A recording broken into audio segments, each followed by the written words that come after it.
Ah, Magandang gabi muli, no? At magandang araw. Bago po tayo dumako doon sa ating devotion, let me review yung aking share last two Thursday, no? So ito yung sinabi ni Apostle Paul, no, na sabi niya, we do not want you to be uninformed or we don't want you to be ignorant.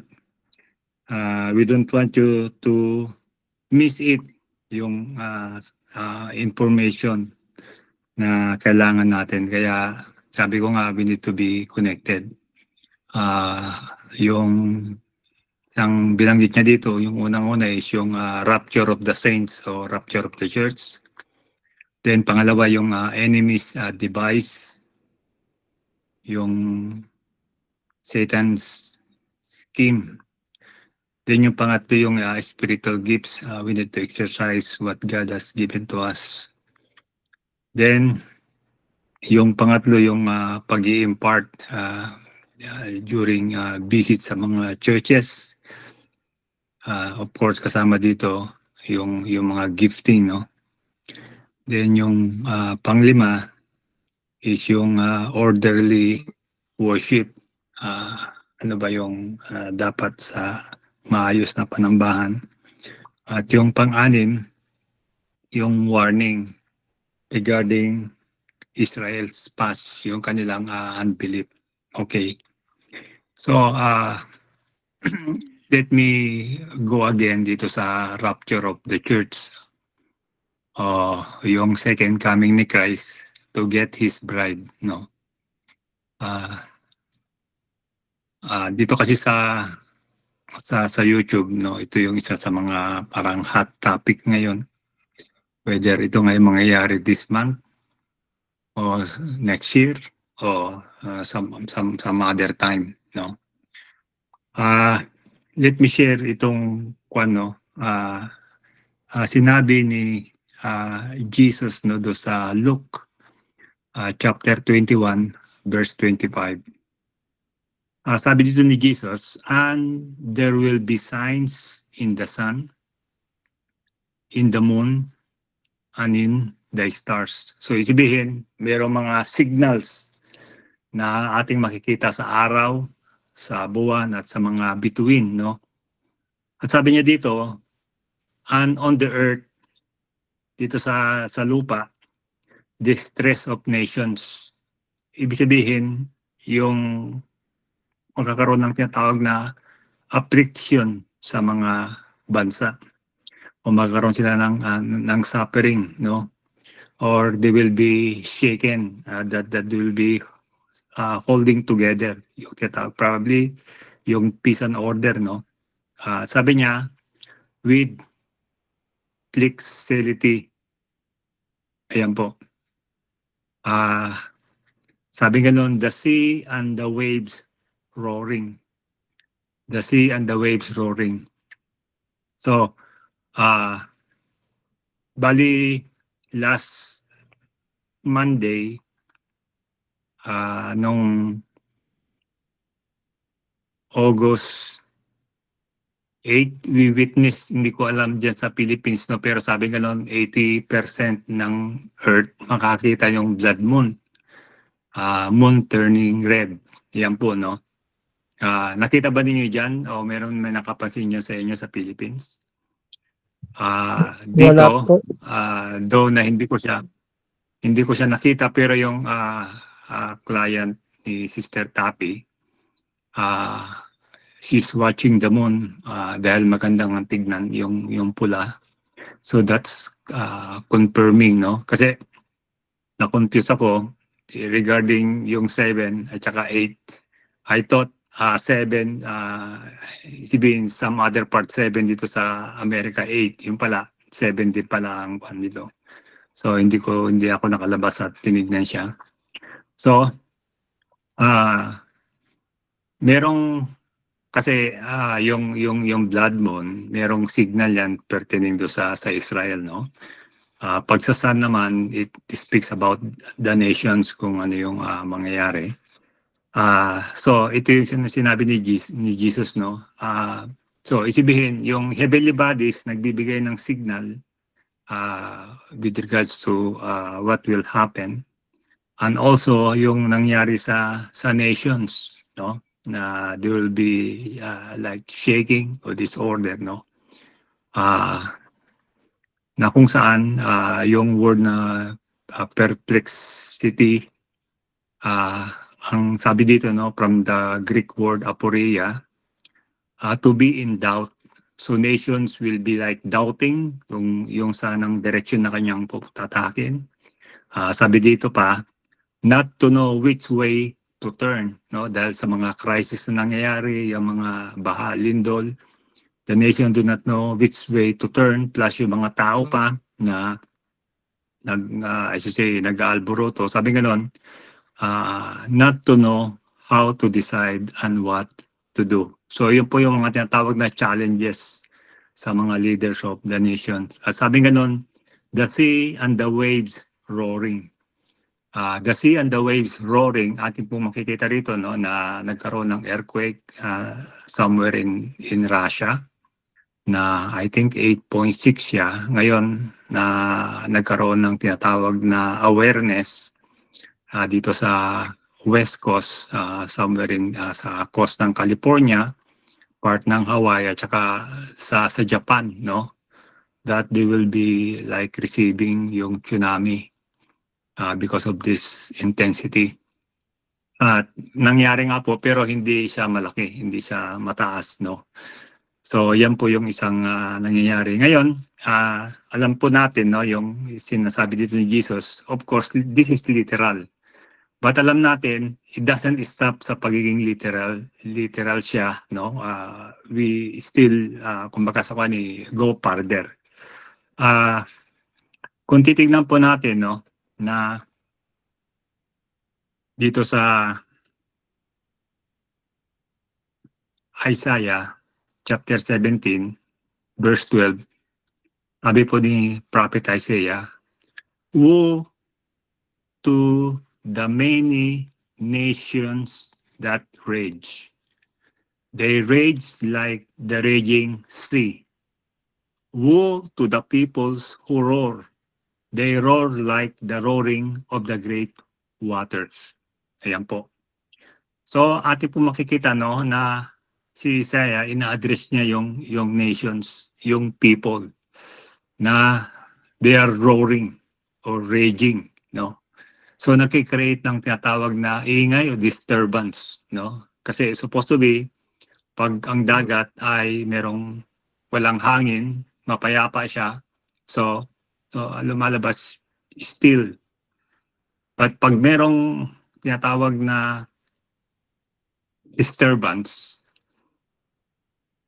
so magkakaroon ng mga waves. At ito nga po yung sinasabi. So, anong ibig sabihin nito? So, let us look yung current events. So, yung mga tao nagwawala ngayon, nagkagalit. Bakit? Sa Pilipinas, yung corruption.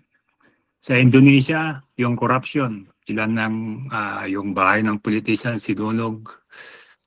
Yung mga tao, kumbaga sa nagwawala sila.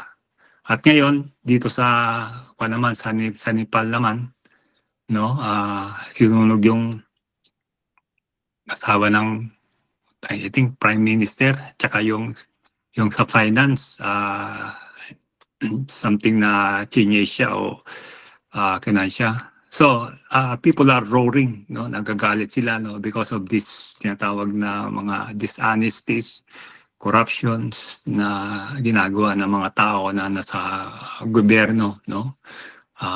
Supposed to be na maging halimbawa sila, subalit, kumbaga sa kanila, sila pa yung pasimuno.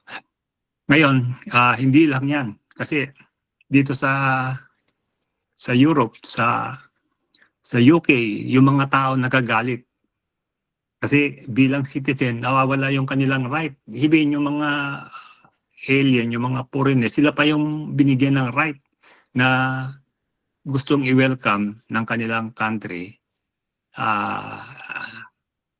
at bibigyan ng yung libreng bahay, may allowance. So, nagagalit sila, no? Nagmamarcha sila. Sa Australia, ganun din. Nagagalit sila. Sabihin, you are taking away our country. Sa France, sabihin, nag-collapse yung kanilang tinatawag na nag-resign yung Prime Minister. So, kailangan ng immediate election. So, ganun din yung, of course, yung nangyari yung sa Ukraine, sa Russia. So, hindi alam ng Ukraine, makikipag-peace pa siya sa Russia o anong kwan. So, nalilito na ako confused. So, there's really nangyayari ngayon sa shaking sa mga bansa na what to do. Yan nga po, no? Kaya sabi ko, yung mga nasasangkot dyan sa Pilipinas na mga tao, ibig sabihin, dapat they need to stand, no? Ito nga yung mga nakakalungkot pa, yung pangalan ni Joel Villanueva bilang mananampalataya, kung mananampalataya siya, no? It's there. So nabahiran na ngayon, kanina nga sabi ko, yung senior ni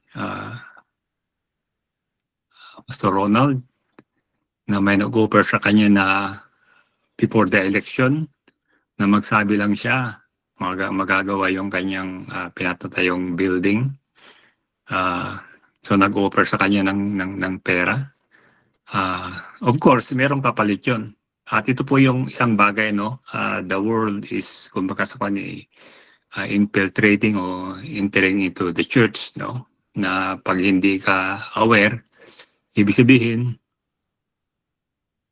yung building mo magbahid ng karumihan na galing sa nakaw yung ipinagpagawa.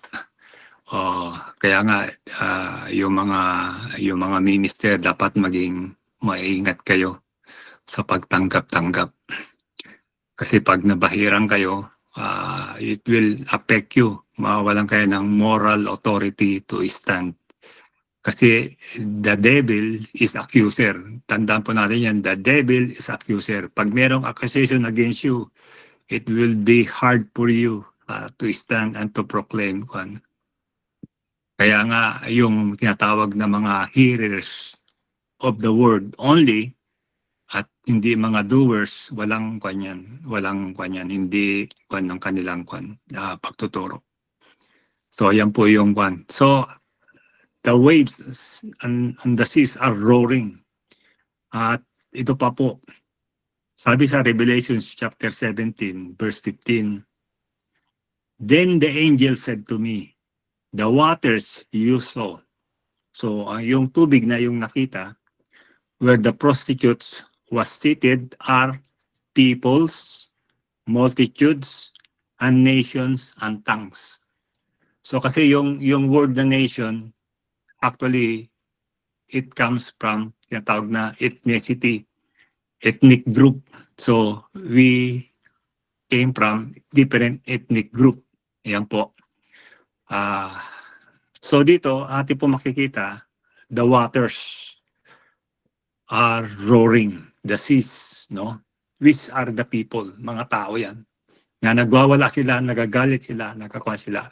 Which is, ito na yung time. Kasi, diba sabi ni Apostle Paul, 1 Thessalonians chapter 5, sabi niya, I need not to write to you.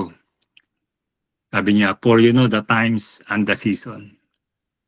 Nung tinanong si Jesus sa Acts chapter 1, when are you going to restore? Sabi ni Jesus, it's not for you to know the times and the seasons. So ginamit niya times and seasons.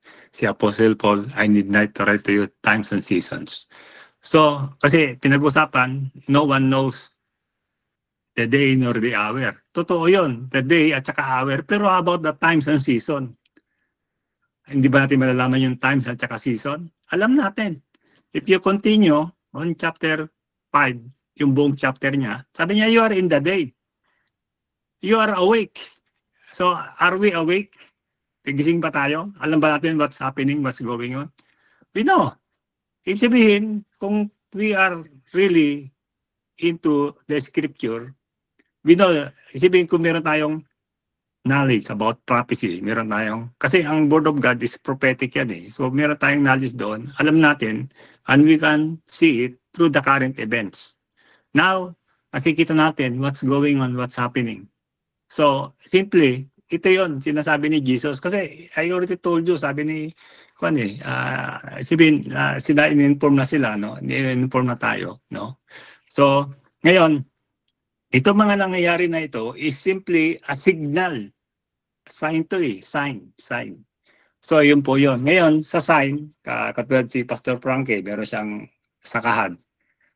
Siyempre, makikita niya yung kwan, kung yung palay, yung kulay ng palay, siyempre, hihipuin niya yon. Matigas na ba to? O kanda? Kailan ba ito pwedeng aanihin?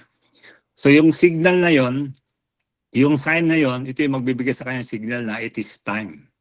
Yun po yun. At sabi ko nga, we are in that time. Na it's only a matter of ano yung bagay na yon. Kaya nga, it's sinasabing to prepare. Pag nag-prepare ka ba, only yourself? Of course, yung family mo, kung meron kang family. Do you think yung family mo lang ba? Hindi. Pati mga kapatid mo. When the two angels came to Lot, sabi ng angels, meron ka ba bang ibang relatives?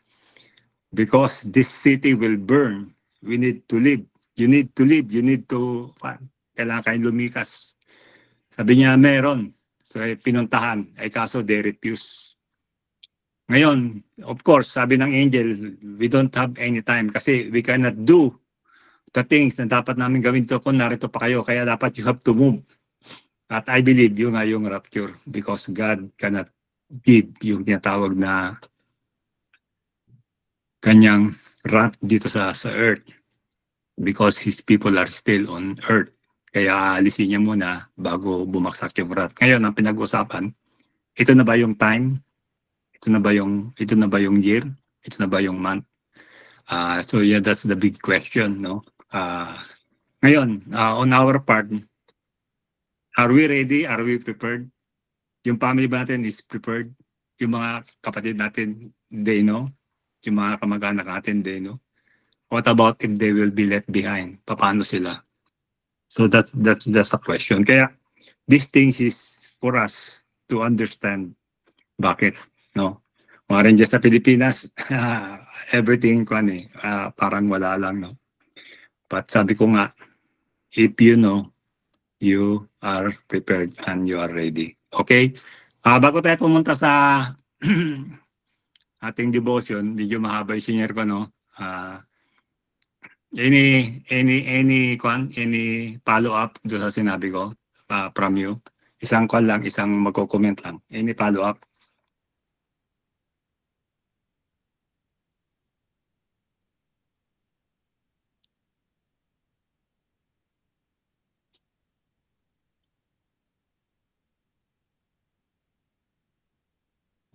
So wala na magpo-follow-up. Kung po, malinaw po, maliwanag po ba? Opo. Okay, gets po natin. Alright. So ngayon pupunta po tayo sa ating subject na, no? Yung sa ating devotion. Dito po tayo ngayon, no? Alright. So sa Luke chapter 17 verses let me hindi ko alam kung mag-start ako sa 5 o sa hanggang 10 kung if they are related. Anyway, bago tayo siguro kumandon o bago ako mag-comment, I would like to ask volunteer, no? Mag-volunteer. Sino man gusto mag-volunteer regarding dito sa ating devotion dito sa Luke 17. Okay. Starting sa verses 7 hanggang 10 yan, no? Okay, sinong gusto mag-volunteer dito na magbigay ng kanyang insight? Anybody or anyone? Sinong nakabasa nito o sinong kwan? Anyone? So hindi ako magtatawag kasi I asked for volunteer, no?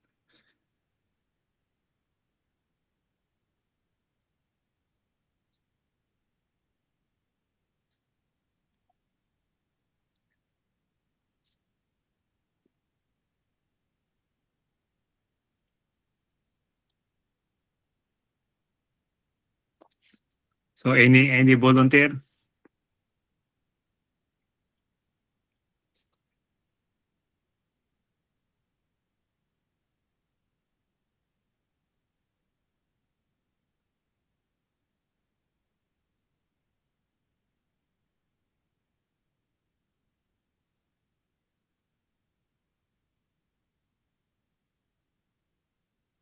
Oh, where are the leaders?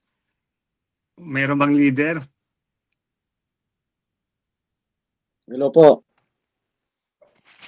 Okay. Sige Oh, po, Pastor Romy. Sino po? Sige po, Pastor Romy, if you want to share. Okay po. So dito po sa Luke chapter 17 verse 6 to 11. Hindi ko na po siguro babasahin para mag-giveaway naman po doon sa iba. Ganito po ang aking pagkakaunawa dito dahil dito po ang pinag-uusapan po dito ay yung pananampalataya na hinalintulad niya rito sa isang mustard seed na kung saan dito po ang pinag-uusapan ay kung anuman o yung sinasabi rito na yung bundok o yung puno ay pwede mong ikuman. Ngayon po, dito po ang aking pagkakaunawa ay ito pong mustard seed ay katulad po ng commitment. Bakit po? Kasi yung pong mountain na sinasabi rito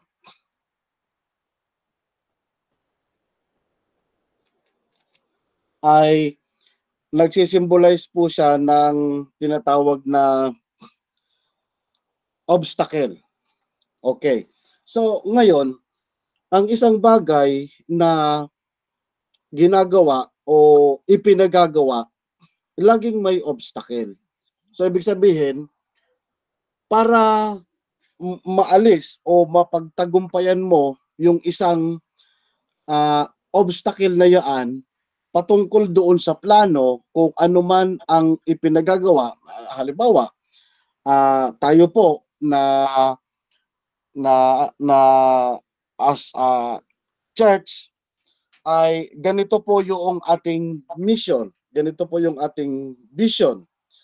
So ngayon, ano po yung mga nakalakip dito na obstacle? Siyempre, yung oras, yung lugar, yung iba pang mga activity plus yung trabaho, yung oras. So ngayon, kung tayo po ay mayroong tinatawag na commitment, ibig sabihin, kahit ano pa ang mangyari patungkol sa parang kinukulang ka ng oras o di kaya naman ay papaano mo gagawin siya, is simply inihahambing ko rito yung mustard seed is na pinag-uusapan dito na pananampalataya is commitment. Bakit? Kasi kapag ikaw ay may commitment, gagawa ka ng paraan para magawa mo yung pinagagawa sa'yo. Kaya nga, kung wala kang commitment, simple, sasabihin mo lang na wala kasi akong panahon eh. Ang hirap kasi paghatiin yung oras eh, saka yung ganito eh. Is commitment ay ikaw ay nakipag-commit o kung kanino man, ikaw ay may covenant na kung saan kaya ka nakipag-agree kasi nakita mo na tama, maayos, at ibig sabihin, nakibagay ka o ibinigay mo yung iyong commitment na kung saan hindi po dapat tayo magkakaroon ng parang mga alibay uh, dahil sa ganito o di kaya naman hindi ka dapat bigay ng iyong covenant kung ibig sabihin hindi mo kaya. So ibig sabihin kaya ka nagbigay ng commitment sa napag-usapan. Alam mong maganda, hindi po nag-motivate dito yung hindi mo kaya o busy kasi ako o ano, hindi eh. Ang nakita mo rito is maayos, ikagaganda at isa siya para matupad yung atin pong ibinilin sa atin na Great Commission. So ngayon, ano yung pananampalataya dito? Yung pananampalataya dito na kasi parable po ito na inihahalin tulad sa commitment na kung saan dahil ikaw ay mayroong sinumpaang o ibinigay na commitment mo, then yung mga obstacle dito, so anong gagawin mo? Then kailangan mong mag-trim down ng yung mga hindi importante, yung mga ganito, yan, para ano, para mag-giveaway ka doon sa tinatahak lahat. Para kapag ang bawat isa ay committed doon sa pinagagawa sa atin, magagawa natin. Kasi bakit? Committed tayo eh. So ito po yung parang tinatawag dito na pananampalataya na kung saan hindi siya parang miracle na pag ginanon mo o ikukuman mo literal, Lord, kailangan, hindi po. Yung pong ginagawa dito na parable na katulad ng sinasabi na pananampalataya na katulad ng isang mustard seed is simply commitment. Yung pananampalataya, ibig sabihin ay sinasabi rito na ikuman mo ito at pupunta doon, susunod sa'yo, yung mga ganon. So ibig sabihin, pag may commitment ka, ibig sabihin, yung iyong panahon o yung iyong oras, mayroon kang tinatawag na priority. Ano po yung itong priority na ito? Dapat ito pong priority na ito ay nakapaloob din po sa pinag-usapang direction para magkaroon po ng tinatawag na katuparan yung napagkasunduan. Kaya dito po, hindi po dapat po pwedeng gawing alibay o po pwedeng i-justify. Pero ibig sabihin, hindi naman po parang klaseng o marami kang yung ginagawa. Ibig sabihin, dapat i-giveaway, dapat hindi. Ibig sabihin, yung pong mga panahon at oras na para sa ikatutulong, para ma-mitigate, ibig sabihin, para mapagaan yung ginagawa ng iba, dapat makipagtulungan. Ibig sabihin, yung commitment mo, maraming obstacle, pero dapat ang direction mo dito ay doon sa mga bagay na napagkasunduan at napag-usapan upang sa ganoon, itong vision na ito na pinag-usapan na halimbawa dapat by 2026 dapat kung tayo ay 20 na kumikilos ngayon sa iglesia, dapat by 2026 dapat madoble tayo.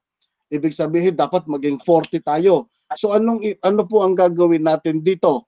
No, ibig sabihin lahat po dapat may commitment na kung saan ang focus po ay evangelism, na kung saan kailangan by 2026 dapat ma-meet natin yung target na dapat by 2026, meron dapat tayong 20 na maaakay sa Panginoon. So bilang conclusion po, dito po sa ating pinag-uusapan na parable, yung faith na pinag-uusapan po dito is, yun nga, inano ko po doon sa isang commitment na kung saan dapat yung commitment mo ay naka-guide and naka-lead doon sa kung ano yung vision na napag-usapan upang sa ganon, ma-meet po yung isang bagay na hinihingi ng vision na kung saan dapat, kung napag-usapan na dapat by 2026 ay tayo ay magiging 40, double yung ating number. So kung ang bawat isa po ay kikilos, gagawin yung kanyang commitment, gagawin yung kanyang function, gagawin yung kanyang contribution, then possible po na mangyari yung tinatawag na double na quantity, na hindi lamang siya doon sa sige, ibig sabihin kasama po yung panalangin, pero kung mananalangin lamang tayo at hindi kikilos, hindi po mangyayari yung 20 na mananampalataya by 2026. Kasi bakit po? Bukod doon sa panalangin, kailangan nating puntahan sila upang ihayag ang Panginoong Hesus at i-cater sila at ang goal po is bring them to the church. So yun po ang aking dito masasabi. Yun lamang po. Okay, thank you Pastor Romy sa iyong insight. No? Okay, sino pa yung si Pastor Ronald ba yan? Pastor Ronald, kayo ba yan? Apo. Okay. Sige po. So, yun po. Pastor, ano lang, tuloy-tuloy. Una, yung sa insight po na nakita ko yung sa verse 6, yung pananampalataya na kasing laki ng butil ng mustasa. Yung word po kasi na mustasa, may cross-reference yan, sinasabi, yung mustasa, yung buto ng mustasa ay pinakamalait sa lahat ng binhi. Ngunit pag siya tumubo, siya ay lumalaki at nagiging puno at maraming mga ibon ang nangangalong sa kanya. Yun po yung cross-reference niyan. So kung makikita ko natin doon, ang pinatutungkulan po dito, yung pananampalataya, yung sinasabi ng Panginoon ay dapat po growing. So yun nga, yung comparison, yung buto ng mustasa ay pinakamaliit sa lahat ng buto. Pag itinanim, siya lalago, magiging malaking puno at siya ay pangangalungan ng maraming mga ibon. So ang ibig sabihin po dito ng Panginoon, yung pananampalataya dapat po ay growing, lumalago.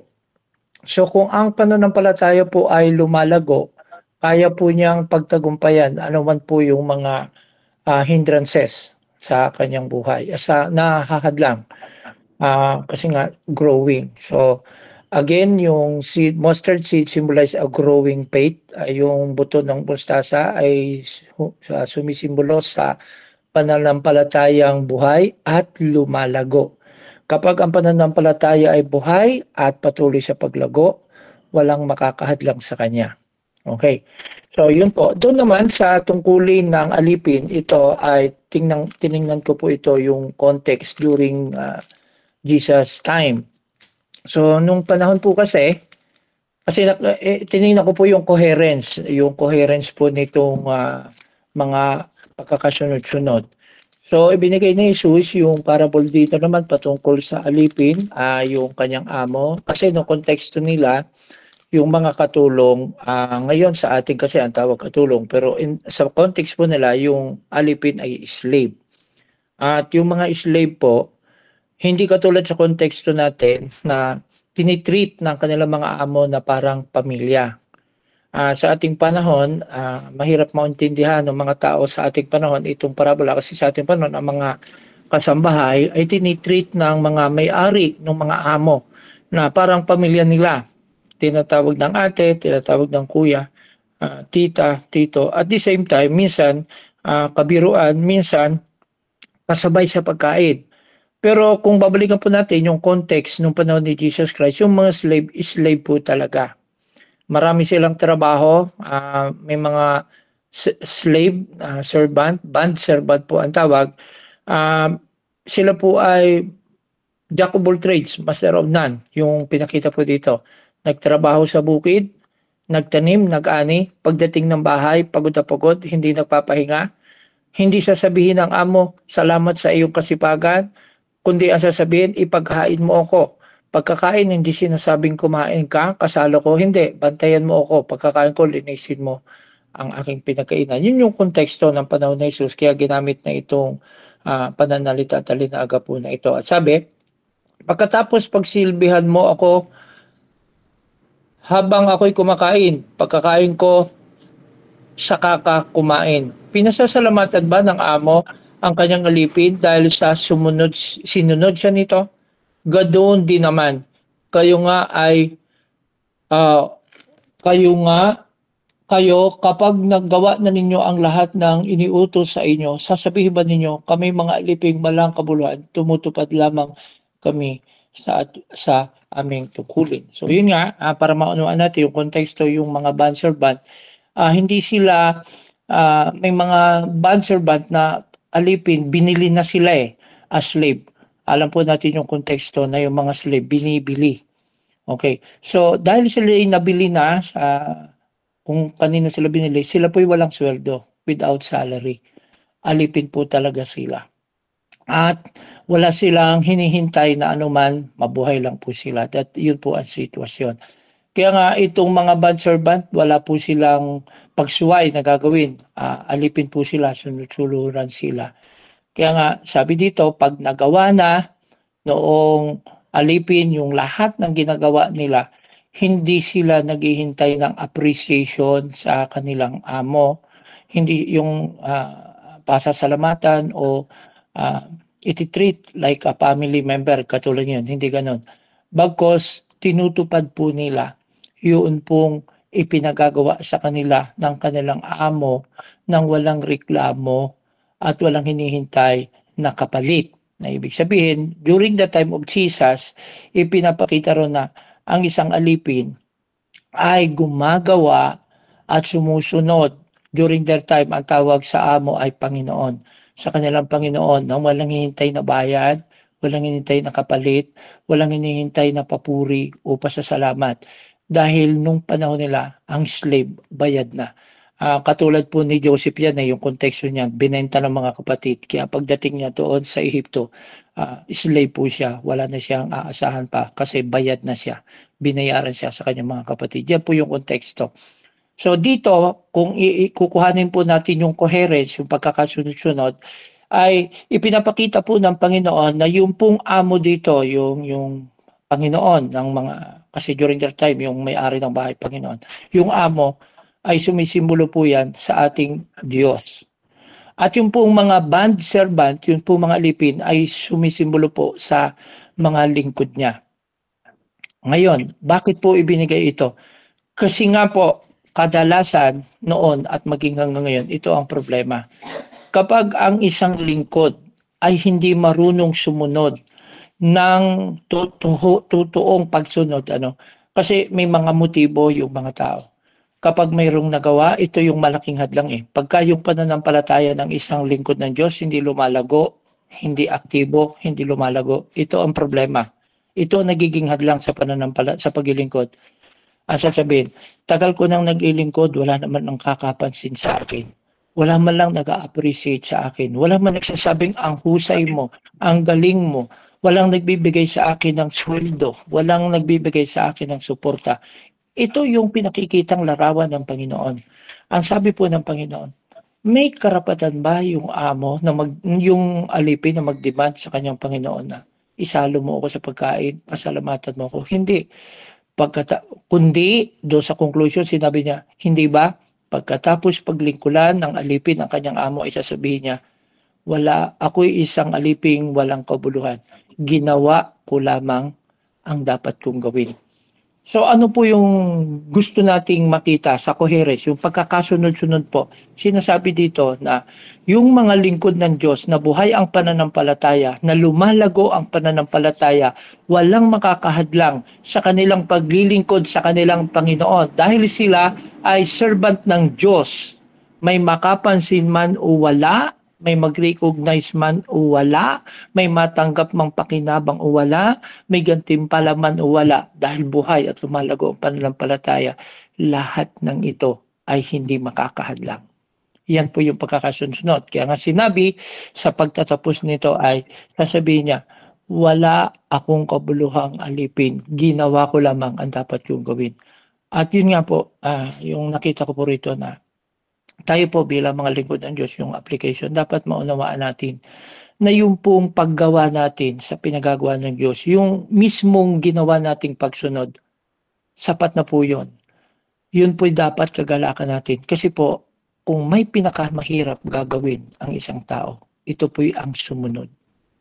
Ito po yung pinakamalaking problema. Kaya nagkakagulo ang lahat dahil walang gustong sumunod. Walang gustong magpakumbaba. Lahat gusto may posisyon. Pero ang sabi niya, yung totoong lingkod ng Panginoon, susunod siya na gagawin yung pinagawa ng kanyang Panginoon nang walang hinihintay na pagkilala, walang hinihintay na kapalit. At sasabihin niya sa Panginoon, salamat at nagawa ko ang dapat kong gawin. Yun po yun. So itong parabola na ito ay napakahalaga sa ating panahon na kung saan maraming mga tao ay position seeker, yung seeking the applause of men, seeking favor and rewards. That's why hindi magkaisa. Ang gusto po ng Panginoon ay makita po nating lahat na tayo po ay alipin ng Diyos. Yan po ang totoong pagkatawag sa atin. Lingkod po tayo ng Diyos. At dahil sa lingkod tayo ng Diyos, dapat walang makakahadlang sa atin sa paggawa ng mga pinagagawa ng Diyos. Ito man ay personal na pakinabang. Ang isang pananampalatayang buhay at lumalago, magiging kanlungan ng marami. Pag bumalik ka doon sa introduction, ang butil ng mustasa ay pinakamaliit sa lahat, according to context ng lahat ng buto. Pag ito'y itinanim, ito'y tutubo, lalago, at magiging pinakamalaking puno sa halamanan, at maraming mangangalong sa kanya, at may mga ibong mangalong sa kanyang lilim. Ang isang lingkod ng Diyos na matapat na sumusunod at gumagawa sa pinagagawa ng kanyang Panginoon, ng kanyang Diyos, ay hindi mahagdangan maging gabundok, maging anumang laki ng hadlang, mawawala. Dahil alam niya, walang pinakamahalaga kundi ang gawin niya at tapusin niya yung gawaing ibinigay sa kanya, pinagtiwala sa kanya ng Panginoon. Yun po yun. At dito nga makikita po natin mga kapatid na ang lingkod na ito ng Diyos, ang nakakatuwa, ang tanong ng marami, gusto po ba ng Diyos na tayo ay maging tulad ng alipin na hindi ginagantimpalaan? Hindi po. Ang ayaw po ng Diyos, maging motivation ng kanyang lingkod, ang pagkilala at ang gantimpala. Ang gusto ng Diyos, ang motivation ng paglilingkod, dahil alipin siya ng Panginoon. Katulad po ni Apostol Pablo, nagsabi, ako ay nakagapos sa tanikalang ito. Ano po yung, saan po nakagapos si Pablo? Nakagapos siya sa tanikala. Ano po yung tanikala? Tanikala ng pangangaral ng salita ng Diyos. Na kahit siya'y makulong, na kahit siya'y bagyuhin sa dagat, kahit siya'y batuhin, kahit siya'y tumakas, hindi siya magbabago sa kanyang intensyon na paglingkuran ng Diyos. Dahil yun ang layunin kung bakit siya nabubuhay. The reason why we live. Because God allow us to live, to serve Him the right way. Kaya nga, hindi naman gusto ng Diyos na tayo hindi tatanggap ng gantimpala. Gusto ng Diyos na sa ating paglilingkod, mayroon pong magpaparangal sa atin. Gusto niya na tayo po ay huwag magkukulang. Sinabi po ng Diyos sa Matthew 6:33, alam po natin lahat. If we seek first the kingdom of God and His righteousness, all the things that we need, He will be added unto us. It will be added unto us. Lamang, ayaw ng Diyos na ang motibasyon ng ating paglilingkod ay ang mga bagay sa mundong ito. Sapagkat ang mga taong naglilingkod sa Diyos na ang motibasyon ay ang mga bagay sa mundong ito ay nauuwi sa kapahamakan. Dahil ang pagmamahal sa mga bagay sa mundong ito ang siyang naglalayo sa tao, palayo sa Diyos. So yun po, bilang mga lingkod ng Diyos, again, ang gusto po ng Panginoon, maglingkod tayo na walang inaasahang anuman. Kung mayroon man tayong matanggap, yun po'y karagdagan lamang. Pero ang pinakamahalaga, magawa natin yung pinagagawa niya. Pag nagawa, tagumpay na po yun. kung magkaroon ng pagpapala, yun po'y karagdagan laang. Sabi nga, we serve God because we are God's servant, not men. Yun lang po, Pastor. Maraming salamat po sa inyo lahat. Okay, alright. Maraming po salamat, Pastor Ronald. Meron po bang kwan? Meron pa tayong 10 minutes. Meron pang gusto mag-share. Sige po, Pastor. Sige Magdadagdag po. ako. Opo. Okay, ang binanggit po dito ay mustard seed. Note na hindi po sinabi to na if your faith is as small as a mustard seed. Okay, ginamit lang po siguro itong na dahil itong pinakamaliit, but the main thing sa seed is there is life in every seed, whatever it is, mustard seed, kalabasa seed, eggplant seed. Ang importante po dito ay buhay. Okay? And ano ang elemento ng pananampalatayang buhay? Sabi ni Juan, ang pananampalataya na walang gawa ay patay. Okay? Kaya yung pong next na isinunod na istorya ng Panginoon ay yung gawa ng isang servant or alipin. Yan. So, pinakikita dito na yung alipin na may pananampalataya sa kanyang amo, kahit anong sabihin niya, no matter kung pagod na siya, no matter kung walang appreciation siya, ang proof na siya ay may pananampalataya na buhay is tuloy pa rin ang kanyang pagsunod, ang kanyang pagtrabaho, pagganap sa kanyang tungkulin. Amen. There is appreciation or not. Whether there is obstacle. At kagaya po na nasabi ni Pastor Ronald, nag-grow. Okay? Yung mulberry tree, sinabi doon na maa-uproot siya. Ginamit yung mulberry tree kasi ito yung isang example ng halaman ng tree na napakahirap bunutin dahil ang kanyang ugat ay masyadong kumakapit sa lupa at napakahirap siyang bunutin, no? Pero ang sabi diyan is sabihin mo lang, you don't have to do hard work. Pag na-attain mo yung faith na buhay, na na-prove mo na buhay siya sa pamagitan ng pagtrabaho, pagsunod, then kahit sabihin mo lang by doing simple, not really hard work, no, things will be done or things will happen and will be accomplished. Kagaya po ang isang example po dito yung kay Moses, si Moses nung unang sinabihan siya ng Panginoon, strike mo yung bato na ito and it will give water. Noong pangalawang pagkakataon na wala na namang mainom yung mga Israelita, ang next na sinabi ng Diyos kay Moses is sabihin mo sa batong ito. Pero hindi siya sinunod. Hindi niya sinunod dahil sa kanyang init ng ulo, hinampas niya muli. No? So, yun ang ikangay obedience kung ano yung sinabi. Obedience do sa instruction.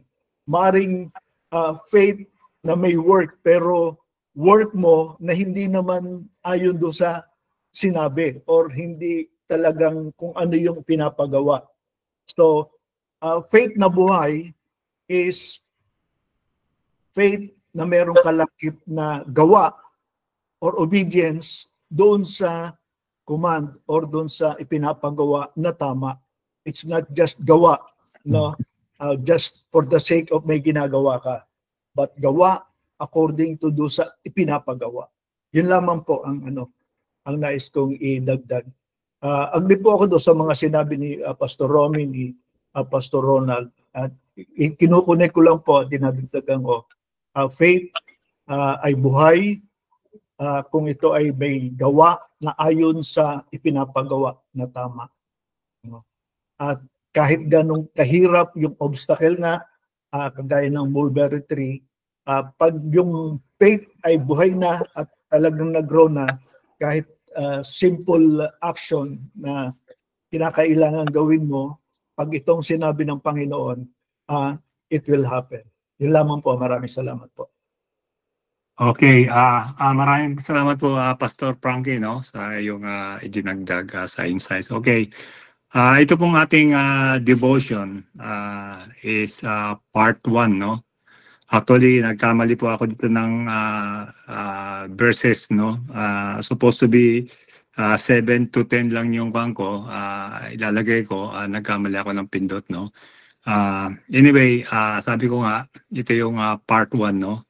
So, we will continue next Thursday. Pero isama na po ninyo yung mag-start po tayo sa verse 1 ng chapter 17 hanggang hanggang verse 10 lamang siya, no? Verses 1 to 10 siya bali. So, yan po yung ating i-discuss next Thursday, no? And I will ask again volunteers yung naghanda o nag-prepare, no? Kaya yung mga hindi wala akong problema no, just attend, just listen kasi we want to learn and we want to know what God is doing no. All right, so ngayon po magtatapos na po tayo sa prayer. Let us thank God for the time He has given to us. Salamat muli Panginoon no Diyos iyo Panginoon, Lord God, mga itinuro, Panginoon, sa iyong mga salita, Panginoon, sa mga insights, Lord God, the things, Panginoon, Lord God, na tunay nga po, Panginoon, it's like returning, Panginoon, Lord God, sa time na you speak. It's like time, Panginoon, na kasama namin ang mga disciples na tinawag mo, Panginoon, and we are simply at the back listening, Panginoon, Lord God, sa iyong mga pinangangaral, sa iyong mga itinuturo, Panginoon. We are just simply at the back, Panginoon. Ito nga po, Panginoon, time na to, Panginoon, is exciting, Panginoon, Lord God, na we are, Lord God, at the last, we are at the tipping point, Panginoon, Lord God, of the things that, Lord God, na nangyayari, Panginoon. At, Panginoon, I pray sa bawat isa, Panginoon, that you will continue to serve you, to bless you, to walk with you, Lord God. Patuloy, Panginoon, that we will receive these benefits that come from you, Panginoon, the forgiveness of our iniquities, the healing of all our diseases, redeeming our life from destructions, and crowning us with loving kindness and tender mercies, and satisfying our mouth with good things so that our youth is renewed like the eagles.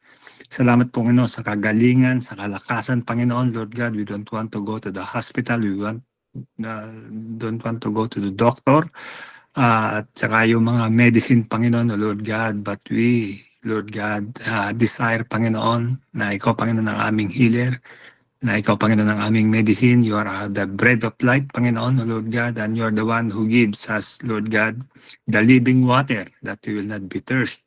You are the one that gives us the bread, that we will not hunger, Panginoon, Lord God, that satisfies. Ikaw, Panginoon, nagbibigay, Panginoon, ng wellness, Panginoon, katulad ng pag-iingat mo, Panginoon, Lord God, sa iyong mga tinawag, Panginoon, Lord God, when they were in the wilderness, Panginoon, na hindi yung kanilang tapakan, yung kanilang damit, Panginoon, hindi na worn, Lord God, for that long time, Panginoon, because you are the one who provides. At Lord, you are the same day to day and forever. At patuloy namin, Panginoon, Lord God, Lord God, to experience, Lord God, these things, Panginoon, that comes from you. We want to live a supernatural life. Kaya patuloy namin, Panginoon, dinadala namin, Panginoon, Lord God, si Pastor Arena, Lord God, ang iyo, Panginoon, Lord God, pagdalaw, Panginoon, sa kanya, at pag-touch, Panginoon, Lord God, yung pananakit, Panginoon, na kinukomplain niya, Lord God, that this pain, Panginoon, Lord God, na siya nga po, Panginoon, ma-release, Panginoon, at magkatanggap ng healing. And we remember to din, Panginoon, Lord God, si Pastor Nestor, Pastor Francis, na hindi namin, Panginoon, nakasama, Lord God, sa kanilang patuloy na paghayo. That your hands, Lord God, be upon them, Panginoon. Even, Lord God, yung nakikita, Panginoon, ni Pastor Christopher, Lord God, doon sa kanyang area, Panginoon, Lord God. Father, Lord, I pray that you will open his eyes and he will see his assignment, Panginoon, Lord God. And we continue, Panginoon, Lord God, lead him and guide him, Panginoon, Lord God, especially sa mga gagawin, Panginoon, Lord God, yung mga souls who are ready, Panginoon, to follow you, Lord God. and spending time, Panginoon, to hear your words, Panginoon, to hear you speak to Him, Panginoon. At sa bawat isa, Panginoon, O Lord God, patuloy, Panginoon, O Lord, na ikaw nga po, Panginoon, ang minister, at we continue, Panginoon, O Lord God, maramdaman po namin, Panginoon, that your hand, Lord God, be upon us, and that you will give us good success, and that you will prosper the work of our hands, O Lord God. Lord, itong mga bagay, Panginoon, na binibilin mo, itinuturo mo, Panginoon, that will be in our hearts, Panginoon, O Lord God. Na ito nga po pa yung magiging aming encouragement, magiging baon namin, Panginoon, O Lord God. Sabi nga nila, Panginoon, yung paghuhugutan ng lakas, Panginoon, O Lord God, because you are our life, you are our strength, Panginoon, O Lord God. In Him we live and move and have our being. So, Panginoon, Lord God, muli, gawad mo, Panginoon, Lord God. Ang iyo, Panginoon, Lord God, pagpapala sa bawat isa, Lord God, that we will go in peace, we will go in joy, Panginoon, Lord God, at patuloy we will see the victory, Panginoon, Lord God, that we will see, Lord God, your hand na patuloy na gagawa at kikilos, Panginoon, Lord God, at yung prayer, Panginoon, Lord God, na mga alagad, Panginoon, increase our faith, and yun din, Panginoon, ang aming panalangin, na kami, Panginoon, ilalago, Panginoon, sa pananampalataya, Lord God. Lord, bless us, Lord God, and make your face to shine upon us. In Jesus' name we pray. Amen and amen. Amen. Amen. Okay.